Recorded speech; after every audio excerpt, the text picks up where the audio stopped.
رویای فدرالیسم، تلاشی تازه برای آینده افغانستان. در میانه تاریکی که بر سرنوشت سیاسی افغانستان سایه افکنده، گروهی از چهره‌های سیاسی این کشور بار دیگر تلاش کردند تا روزنه از امید بگشایند. این بار با طرح برای بازآفرینی کامل ساختار سیاسی کشور.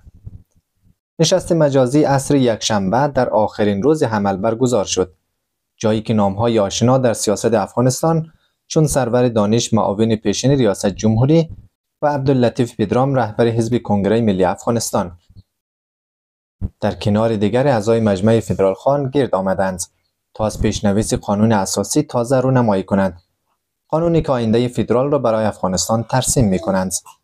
سرور دانش در نشست گفت که این سند حاصل ماه‌ها کار بررسی نظام‌های گذشته و پژوهش بر سر قوانین اساسی کشورهای دارای نظام فدرالی است. او این قانون اساسی را سند جامع خواند و تاکید کرد که نظام متمرکز که سالها بر افغانستان سایه افکنده به یک از دلایل اصلی بی‌ثباتی و چند پارچگی در کشور بدل شده است.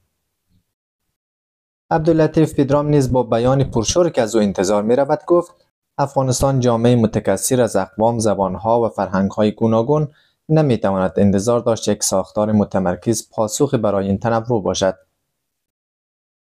به گفته او نظام فدرال تنها ساختار است که می تواند این تکثر را در خود جای دهد و با آن کنار بیاید.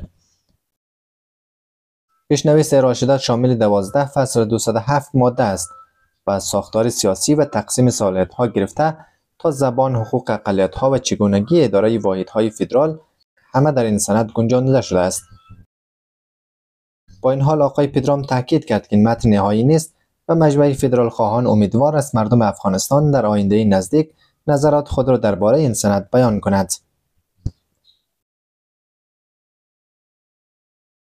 در کشور که سالهاست تجربه تلخ جنگ، انحصار قدرت و تمرکزگرایی سیاسی را از سر گذرانده، فدرالیسم شاید برای برخی پاسخی تازه باشد، اما هنوز معلوم نیست که این طرح تا چه اندازه می تواند در فضای پیچیده سیاسی و اجتماعی افغانستان مجال اجرا پیدا کند.